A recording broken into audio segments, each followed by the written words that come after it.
स्वागत है छात्रों। बीएससी एग्रीकल्चर फिफ्थ सेमेस्टर का जो आपका ये इलेक्टिव कोर्स है एग्लेक्ट एग्रॉन 311 एग्रीकल्चरल वेस्ट मैनेजमेंट। आज इस कोर्स का हम एक रिलेटेड टॉपिक के ऊपर एक लेक्चर हम आपको देने जा रहे हैं। असल में अगर आप अपना ये जो सिलेबस देखेंगे, जो आपको सिलेबस मिला है एग्रीकल्चर वेस्ट मैनेजमेंट का, यूनिट 1 से यूनिट 4 तक जो डिवाइडेड है, इसमें ये कंजर्वेशन एग्रीकल्चर टाइटल नहीं लिखा हुआ है। एग्रीकल्चर वेस्ट मैनेजमेंट हमको कैसे करना चाहिए, या एग्रीकल्चर वेस्ट क्या क्या होते हैं, जैसे किसका पार्ट है क्रॉप रेजिड्यू, तो क्रॉप रेजिड्यू फसल अवशेष का प्रबंधन कैसे करना चाहिए, उसके ऊपर हम लोग चर्चा पहले के कई लेक्चरों में कर चुके हैं। एक उसका गलत तरीका है कि जला दिया जाता है या खेत से बाहर निकाल के कहीं किनारे फेंक दिया जाता है। एक उसका सही तरीका कि उसका कहीं कहीं कुछ कुछ उपयोगी काम में उसका उपयोग लिया जाता है।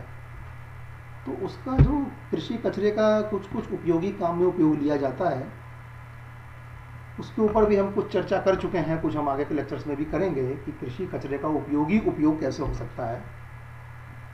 आज एक हम टॉपिक कंजर्वेशन एग्रीकल्चर के ऊपर चर्चा करेंगे। तो ये रिलेटेड टॉपिक का हमारा पहला लेक्चर है, क्योंकि हम जब कृषि कचरे के प्रबंधन की बात करेंगे तो कर ही रहे हैं। अभी हमने आपको उसका विघटन वगैरह पढ़ाया, एरोबिक एनारोबिक विघटन। आगे भी हम आपको बताएंगे कि इसका जो अलग अलग उपयोगी काम में उपयोग होता है, तो इसका एक उपयोग हो सकता है कंजर्वेशन एग्रीकल्चर में। तो जैसे ही हम बात करेंगे कंजर्वेशन एग्रीकल्चर में इसका उपयोग होता है, एकदम आपके दिमाग में आएगा यार कंजर्वेशन एग्रीकल्चर क्या है। तो उसके लिए हमने आपको आज एक यहाँ पे लेक्चर हम दे रहे हैं। इसके बाद हम आपको एक असाइनमेंट भी देने वाले हैं। तो आज के इस लेक्चर में जो हम बातें करेंगे, जो बातें हम समझेंगे, व्हाट इज कंजर्वेशन एग्रीकल्चर। तो सबसे पहले हमें, क्योंकि आज हमारे दिमाग में एक शब्द आया, नया शब्द हमको सुनने को मिला, कंजर्वेशन एग्रीकल्चर। तो हमको सबसे पहले तुरंत ये समझना पड़ेगा कि कंजर्वेशन एग्रीकल्चर है क्या। तो हम कंजर्वेशन एग्रीकल्चर समझेंगे।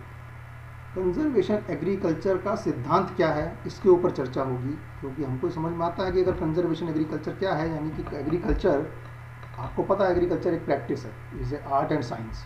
तो एग्रीकल्चर एक प्रैक्टिस है, और उस प्रैक्टिस करना आर्ट है, और साइंस मतलब उसमें उसके कुछ सिद्धांत हैं, कुछ प्रिंसिपल्स हैं जो हम अप्लाई करते हैं उस प्रैक्टिस को करने के लिए। तो कंजर्वेशन एग्रीकल्चर को की जो प्रैक्टिस हम करते हैं, उसके लिए भी हमें कुछ सिद्धांत का तो पालन हमें करना है। तो वो कौन कौन से सिद्धांत हैं जिनका पालन करके हम अपने खेती की पद्धति को, जो कि जिसमें कुछ दोष भी हैं, उन दोष को दूर करके हम अपनी खेती की पद्धति को कंजर्वेशन एग्रीकल्चर बना सकते हैं। वो कौन कौन से सिद्धांत हैं जिनका पालन करना चाहिए, वो सिद्धांत हम समझेंगे। हम यह भी समझेंगे कि ये जो कंजर्वेशन एग्रीकल्चर है, ये इसका आइडिया आया कैसे, और क्यों आया, इसका आइडिया कैसे आया, और किस तरह से ये डेवलप हुआ, उस बात को भी यहाँ समझेंगे। और जब हम कंजर्वेशन एग्रीकल्चर की बात कर रहे हैं, तो जाहिर हम आपको बता रहे हैं कि ये आम जो हमारी प्रक्रिया है, आम पद्धति है, उससे हट के ये कोई पद्धति है। तो आम पद्धति है जिसको हम बोलते हैं कन्वेंशनल एग्रीकल्चर। तो जो हमारी कन्वेंशनल एग्रीकल्चर, हमारी परंपरागत खेती की पद्धति है, कंजर्वेशन एग्रीकल्चर, ये पद्धति उससे कैसे अलग हो जाती है, और क्या इसमें गुण इसके अंदर क्या है, जो इसके अंदर कुछ दोष अगर है, परंपरागत पद्धति में अगर कुछ दोष है, तो वो दोष कैसे कंजर्वेशन एग्रीकल्चर में अलग हो जाता है। इन चीज़ों को आज के हम इस लेक्चर में समझेंगे। तो आइए शुरुआत करते हैं यह समझने की से कि कंजर्वेशन एग्रीकल्चर क्या है। तो कंजर्वेशन एग्रीकल्चर, कंजर्वेशन मतलब किसी चीज का संरक्षण करना। कंजर्वेशन एग्रीकल्चर का मतलब है अपनी कृषि का संरक्षण करना। तो कृषि तो हम कर ही रहे हैं, संरक्षण क्यों करना है उसका। तो देखिए, हम जो अभी कृषि कर रहे हैं ना, तो जो हमारी कृषि करने की पद्धति है, हमारा सिर्फ एक उद्देश्य रहता है कि हम अधिक से अधिक उत्पादन प्राप्त कर लें, अधिक से अधिक फायदा कमा लें, और मिट्टी को नुकसान पहुंचता है तो पहुंचने दो, वातावरण को नुकसान पहुंचता है तो पहुंचने दो। इस तरह की जो हमारी ओवर एक्सप्लॉयटेशन ऑफ रिसोर्सेस, संसाधनों का अति दोहन करके जो हम खेती करते हैं, यह हमारे परंपरागत खेती पद्धति का एक दोष पैदा हो गया है, जिससे कि वातावरण को नुकसान पहुंच रहा है, हमारे मिट्टी को नुकसान पहुंच रहा है, हमारे क्षेत्र की जैव विविधता को नुकसान पहुंच रहा है, हमारे क्षेत्र का जो इकोसिस्टम है, हमारे क्षेत्र का पारिस्थितिक तंत्र है, उसको भी नुकसान पहुंच रहा है। हमें उसे अगर संरक्षित करना है तो उसके लिए जो हमारी खेती की पद्धति है उसको हम कंजर्वेशन एग्रीकल्चर बोलेंगे, जिसका कि हम संरक्षण कर रहे हैं। इसलिए हमें खेती का संरक्षण करना है। तो इसलिए हमने बताया conservation agriculture conserves natural resource and biodiversity. तो ये जो संरक्षित करने की खेती की पद्धति है, ये संरक्षित किसको करती है? ये हमारे जो प्राकृतिक संसाधन है और जो जैव विविधता है, पारिस्थितिक तंत्र है, उसका संरक्षण करते हुए खेती करने की पद्धति है।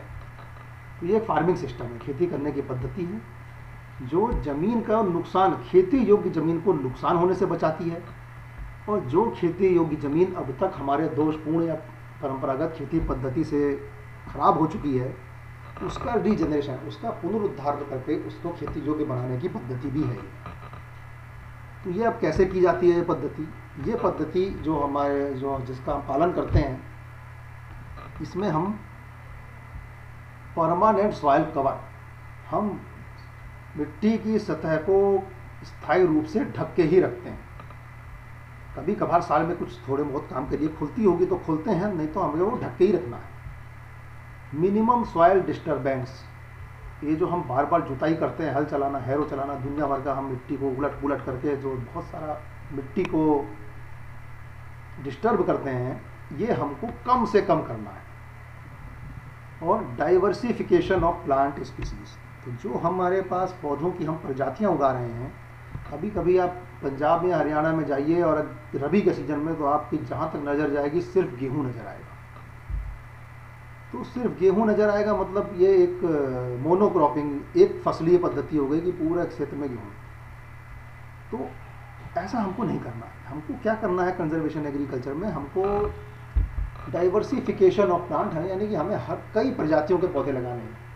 यानी कि रबी सीजन अगर बात करें तो गेहूं तो लगता ही है, बड़े क्षेत्र में लगता है, बिल्कुल लगाइए बड़े क्षेत्र में गेहूँ।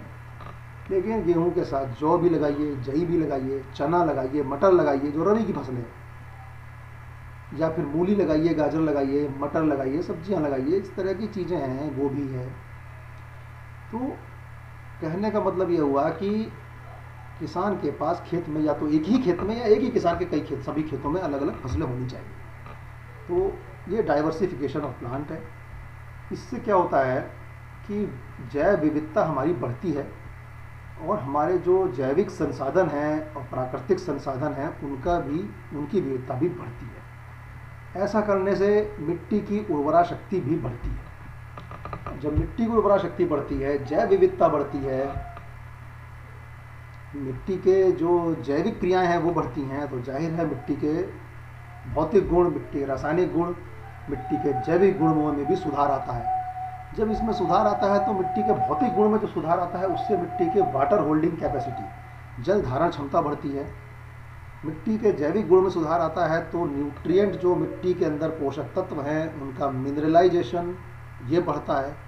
तो जो नए हम अगली फसल लगा रहे हैं उसके पोषक तत्व लेने की क्षमता बढ़ जाती है। सस्टेन्ड क्रॉप प्रोडक्शन, तो सस्टेन्ड क्रॉप प्रोडक्शन को में वृद्धि होती है। तो सस्टेन का मतलब होता है स्थायी, यानी क्रॉप प्रोडक्शन तो हमें लेना है, लेकिन जो हम फसल उत्पादन आज ले रहे हैं, इतना ही फसल उत्पादन हमें स्थायी रूप से लंबे समय तक बना के रखना है। तो ऐसी क्षमता मिट्टी को ये जो हम कंजर्वेशन एग्रीकल्चर, संरक्षण योग्य संरक्षणवादी खेती करते हैं, उससे प्राप्त होती है। संरक्षणवादी खेती का मतलब हुआ संरक्षण किसका करना है? प्राकृतिक संसाधन का, पारिस्थितिक तंत्र का, जैव विविधता का। इस बात को ध्यान में रखिएगा। तो ये शुरू में इसलिए विकसित किया गया था क्योंकि प्राकृतिक संसाधनों को संरक्षित रखने के लिए, उनको बचाने के लिए इसका शुरू में विकास किया। लेकिन बाद में जब वातावरण के ऊपर भी बुरा प्रभाव देखा जाने लगा तो इस प्रक्रिया को विश्व के कई देशों में अपनाया गया, कई क्षेत्रों में अपनाया गया, और इसके अपनाया जाता है कि प्राकृतिक संसाधन को बचा के रखा जाए, जैव विविधता को बचा कर रखा जाए। उसके लिए अब ये बहुत क्षेत्रों में अपनाया जाने लगा।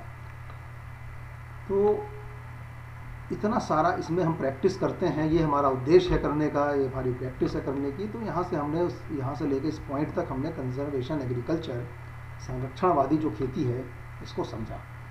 इन सभी बिंदुओं को अगर हम जोड़ दें तो हमारी परिभाषा तैयार हो जाएगी। कंजर्वेशन एग्रीकल्चर की परिभाषा तैयार हो जाएगी कि पूरा जो हम इसमें करते हैं, जो हमारा उद्देश्य करने का, जो हमारे लाभ हैं, उसको जोड़ करके एक परिभाषा ये बताई गई है। Conservation agriculture is a concept for resource saving agriculture crop production. खेती फसल का उत्पादन लेना है, लेकिन साथ में संसाधनों को भी बचाना है। That strives to achieve acceptable profit. दोनों काम करते हुए उत्पादन भी करना है, रिसोर्स बचाना है, तो हमें एक्सेप्टेबल प्रॉफिट चाहिए। जाहिर है खेती कर रहे हैं तो फ़ायदा कमाने के लिए ही कर रहे हैं, और अति दोहन नहीं करना है, एक्सेप्टेबल प्रॉफिट चाहिए।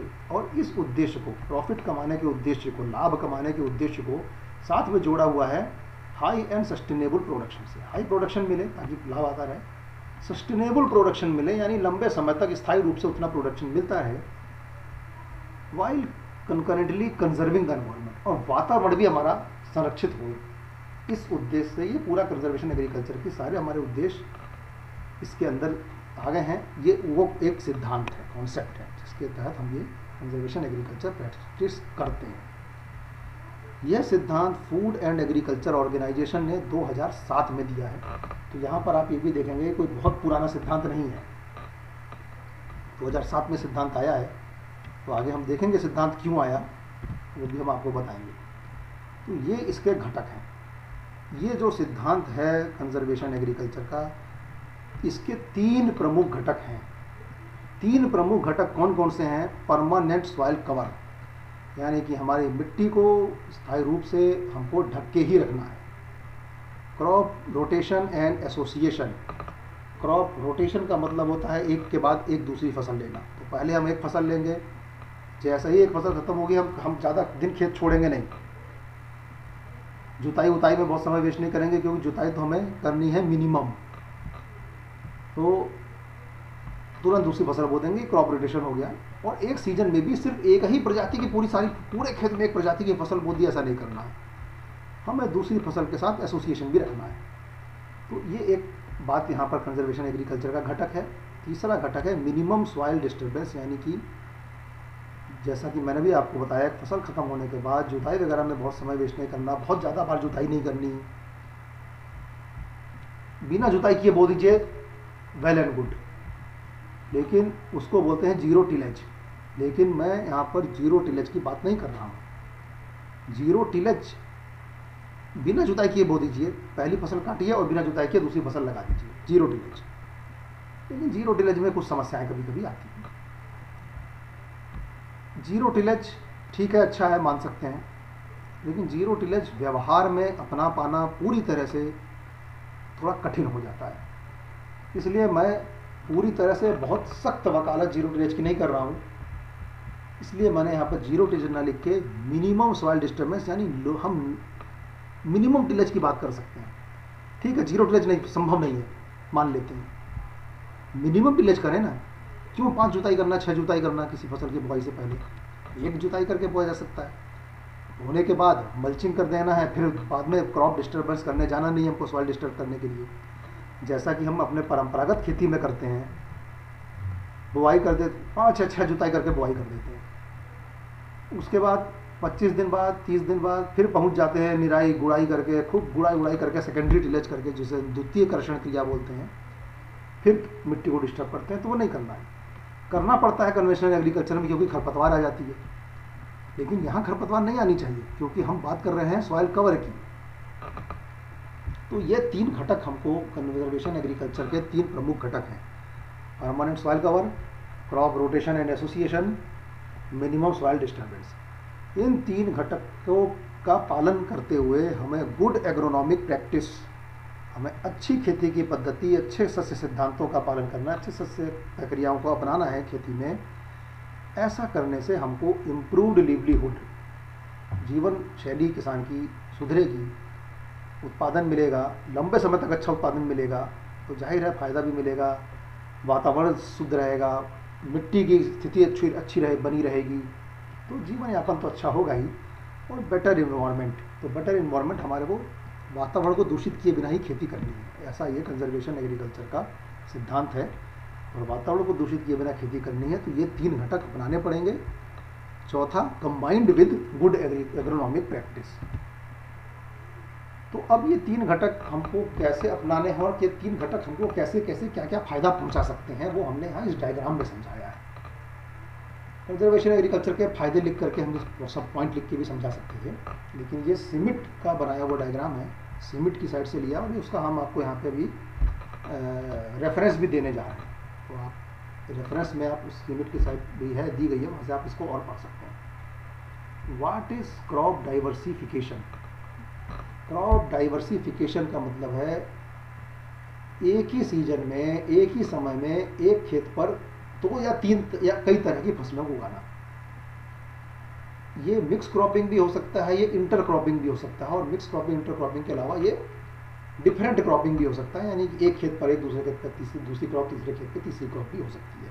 लेकिन एक सीजन में पूरे क्षेत्रफल में, पूरे क्षेत्र में एक ही क्रॉप को ऐसा नहीं होना है। एक सीजन में एक क्षेत्र में 3-4 क्रॉप फसल होनी चाहिए, ये क्रॉप डाइवर्सिफिकेशन है। रोटेशन होना चाहिए क्रॉप का, क्योंकि एक फसल के बाद दूसरी फसल अपने को लेनी है। इससे हमको क्या लाभ मिलने वाले हैं? इससे हमको एक लाभ मिलेगा, reduce in occurrence of paste and disease.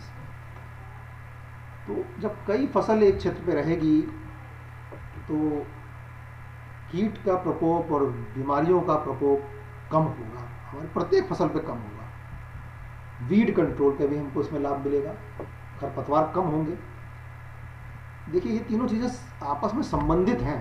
Crop diversification करना है, मिनिमम सॉइल डिस्टर्बेंस करना है, और सॉइल कवरेज भी करना है। सॉइल को कवर कैसे करना है? Cover with residue of the previous crop और क्रॉप कवर। क्रॉप कवर का मतलब होता है ऐसी फसल उगाना जो पूरी मिट्टी को कवर करके रखे, या दोनों भी कर सकते हैं। तो ये क्रॉप कवर करना है। व्हाट इज रेजिड्यू, इसके ऊपर हम चर्चा कर चुके हैं। तो कंजर्वेशन एग्रीकल्चर में खरपतवार नियंत्रण भी बहुत अच्छा होता है। अच्छा क्यों होता है? एक तो क्रॉप डाइवर्सिफिकेशन की वजह से अच्छा हो जाता है, क्रॉप कवर की वजह से अच्छा हो जाता है। न्यूट्रिएंट जो हमारे खेत में पोषक तत्व हैं, वो क्रॉप रोटेशन, अगर आप पढ़िए, आपने दूसरे कोर्सेस में पढ़ा होगा, उसके सिद्धांतों का पालन कीजिए। बहुत सिद्धांत है क्रॉप रोटेशन के, लेकिन उसमें एक सिद्धांत है कि एक दलहनी फसल का समावेश अपने रोटेशन में होना चाहिए। इसके अलावा हर फसल की अलग अलग पोषक तत्वों की ज़रूरत है, अलग अलग है। कोई ज़्यादा पोषक तत्व लेते हैं, कोई कम लेते हैं, कोई कुछ पोषक तत्व मिट्टी में छोड़ भी देते हैं, जिसके वजह से हमारी मिट्टी की पोषक तत्व की क्षमता वो अच्छी बनी रहेगी। एक सबसे बड़ा फायदा हमको ये भी होने वाला है क्रॉप डाइवर्सिफिकेशन का, अगर हमारे पास पूरे क्षेत्रफल में सिर्फ एक फसल बो दी, किसी कारणवश, अधिक वर्षा होने के कारणवश, अधिक बारिश होने के कारणवश, या किसी भी कारणवश, ओले पड़ने के कारणवश हमारी एक फसल से हमको उत्पादन नहीं मिल पाया, उस फसल को नुकसान पहुंच गया, तो फिर हमें पूरा आर्थिक घाटा उठाना पड़ जाएगा। लेकिन अगर हम डाइवर्सिफिकेशन की तरफ गए हुए हैं, यानी कि हमने एक ही ऋतु में 3 प्रकार की फसलें बोई हुई हैं, तो एक प्रकार की फसल खराब हो सकती है, खराब मौसम के साथ ना देने से। दूसरे प्रकार की फसलों पर कम प्रभाव पड़ेगा मौसम का, और कुछ ना कुछ उत्पादन वो दे जाएगी। तो जो पूरा क्रॉप फेल्योर, फसल के असफल होने का जो पूरा एक आर्थिक घाटा हमें होने वाला था, उससे भी हम बच गए। और चूंकि हमारे पास 2, 3 फसलें, 4 फसलें हैं, तो अगर भगवान न करे, लेकिन अगर कुछ आपदा भी आती है किसी एक फसल पर, तो दूसरी फसल से कमाई का रास्ता अभी खुला रहता है। यह भी एक फ़ायदा हमको मिलता है। एक फ़ायदा मिलता है balance residue production, crop leaves residue.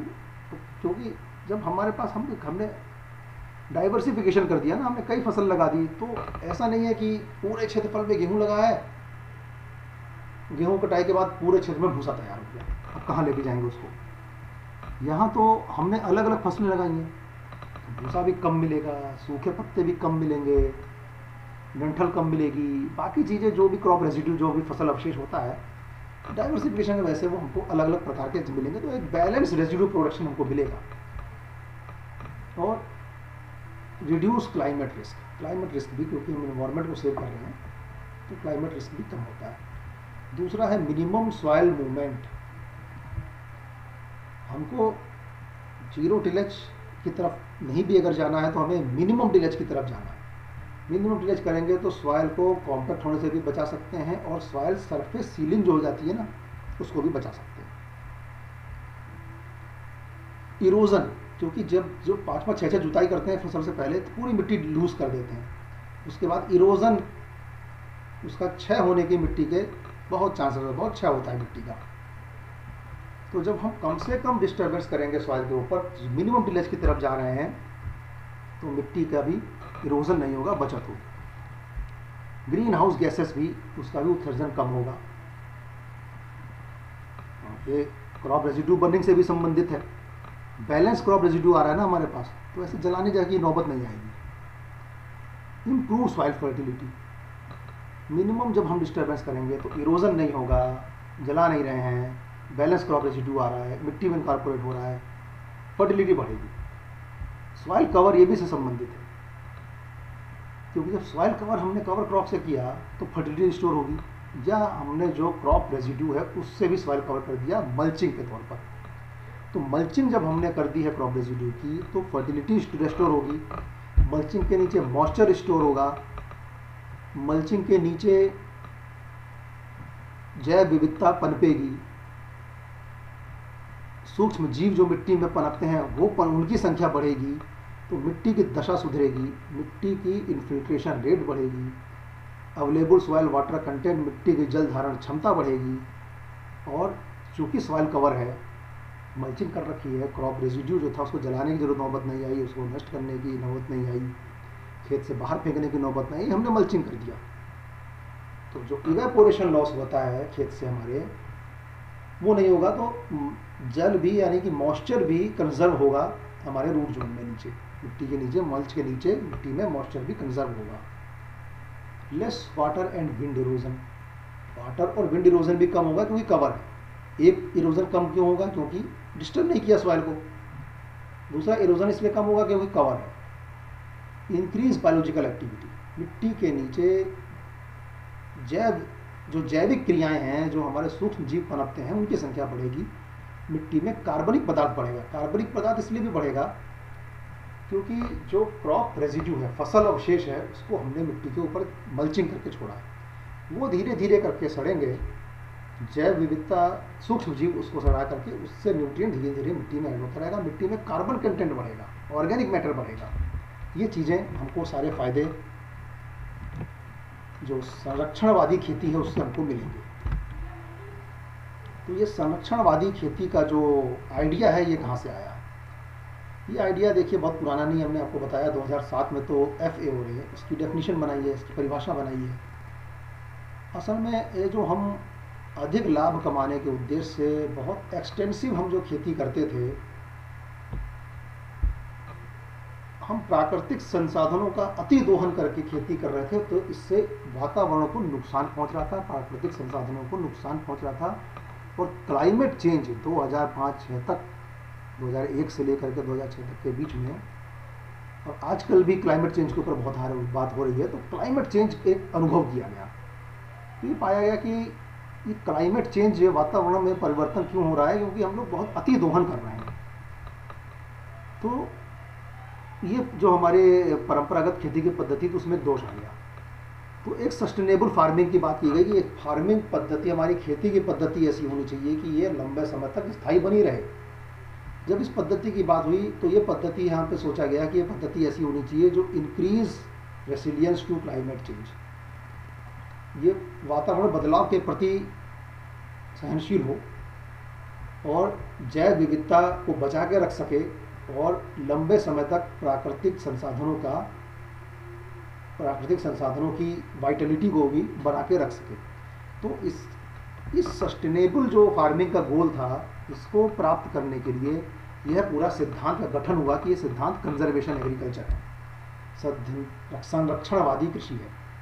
संरक्षणवादी कृषि से ही हम प्राकृतिक संसाधनों को बचा के रख सकते हैं, संरक्षणवादी कृषि से ही हम जैव विविधता को बचा के रख सकते हैं, पारिस्थितिक तंत्र को बचा के रख सकते हैं। और इस पद्धति से खेती करने में, खेती में श्रम भी कम होता है और मिट्टी की वाटर होल्डिंग कैपेसिटी, जल धारण क्षमता बढ़ती है, मिट्टी के अंदर अपने को ड्रॉट स्ट्रेस नहीं मिलता है, मिट्टी लंबे समय तक उपजाऊ बनी रहती है। तो सस्टेनेबल एग्रीकल्चर की बात आई थी, उसमें कंजर्वेशन एग्रीकल्चर उसका एक रास्ता है, लेकिन भाई लाभ भी कमाना है।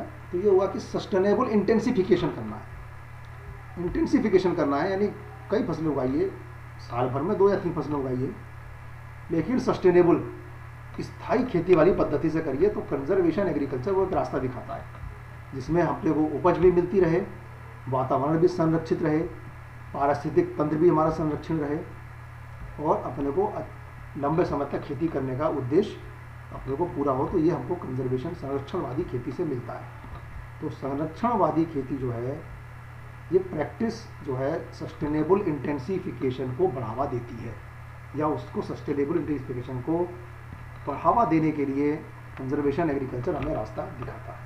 तो वहाँ से ये आइडिया आया है। तो 2007 का ही आइडिया हम आपको बता रहे हैं ना ये।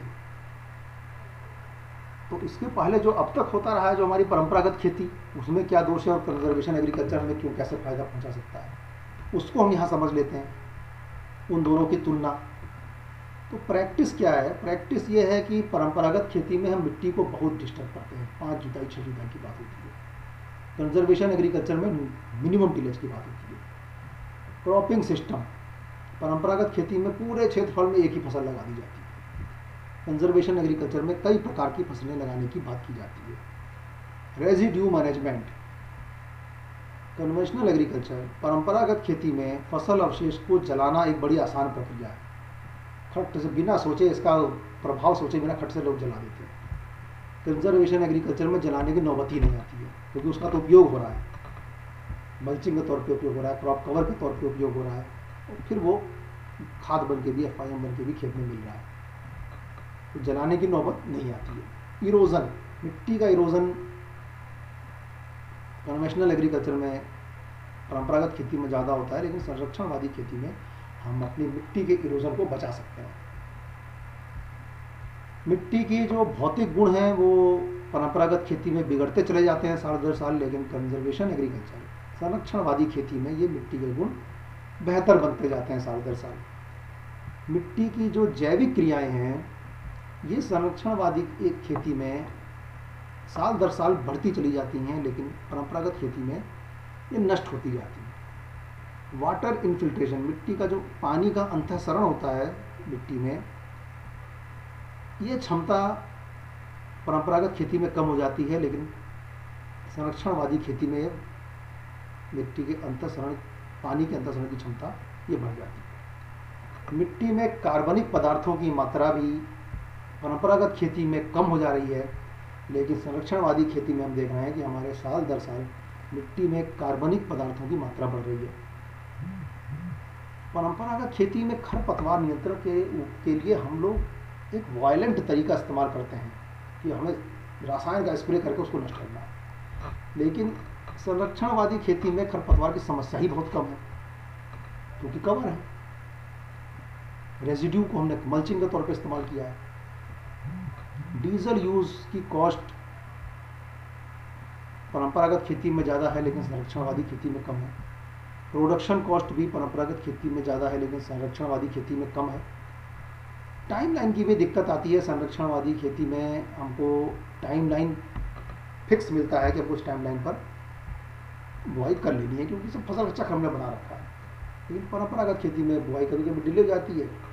उपज का देखिए ऐसा है, परंपरागत खेती में उपज तो अच्छी आती है क्योंकि उसी उद्देश्य से किया जा रहा है, लेकिन खर्चा भी ज़्यादा हो रहा है, लेकिन उपज के नुकसान होने की संभावना ज़्यादा है। कभी फसल लेट हो गई तो कम उपज आएगी, कुछ प्राकृतिक आपदा आ गई तो कम उपज आएगी, लेकिन संरक्षणवादी खेती में कुछ ना हमें ये फायदा ही दे के जाएगी हर हाल में। तो ये इसके एक तुलनात्मक अध्ययन हमने आपको यहाँ करके बताया कि क्यों अब संरक्षणवादी खेती की वकालत की जा रही है। तो आज के लेक्चर में हमने सीखा कि जो हमारे परंपरागत खेती की पद्धति थी जिसमें हम प्राकृतिक संसाधनों का अति दोहन कर रहे थे, उससे हमें क्या समस्याएं आने लगी, उसका रास्ता हमें कंजर्वेशन एग्रीकल्चर से मिलता है। तो आज के लेक्चर में हमने ये भी सीखा कि संरक्षणवादी खेती का आज के समय में क्या महत्व है, और हमको आज ये भी आइडिया लगा कि जो हमारा ये जो नया सिद्धांत है संरक्षणवादी खेती का, क्रॉप रेजिड्यू, फसल अवशेष, जिसको कि अभी तक हम समस्या समझ रहे थे, फसल अवशेष का प्रबंधन करने में ये संरक्षणवादी खेती कैसे हमको फायदा दे सकती है। तो यहाँ पर आपको मैंने ये लेक्चर संरक्षणवादी खेती, कंजर्वेशन एग्रीकल्चर, इसको मैंने विस्तार से समझा दिया है। इसको यहाँ लेक्चर आप इसको दोबारा सुनिए। यहाँ पर मैं एक असाइनमेंट आपको देने जा रहा हूँ, आपको ये असाइनमेंट करना है। इस असाइनमेंट को करने के लिए पूरा असाइनमेंट आप सिर्फ इस लेक्चर को पढ़ करके नहीं कर पाएंगे, यहाँ से आपको आइडिया मिलेगा। थोड़ा आपको इसके लिए अपने आप कुछ पढ़ाई भी करनी पड़ेगी, तो कुछ अपने आप पढ़ाई करिए, बुक से पढ़ के या नेट से, इंटरनेट से ब्राउजिंग करके पढ़ के। आपको असाइनमेंट में ये लिखना है, एक आपको आर्टिकल या एक निबंध जैसा लिखना है कि संरक्षणवादी खेती फसल अवशेष के प्रबंधन में कैसे सहायक है। ये मैं एक असाइनमेंट भी SELMS पर लोड करने जा रहा हूँ, ये आपको करके देना है।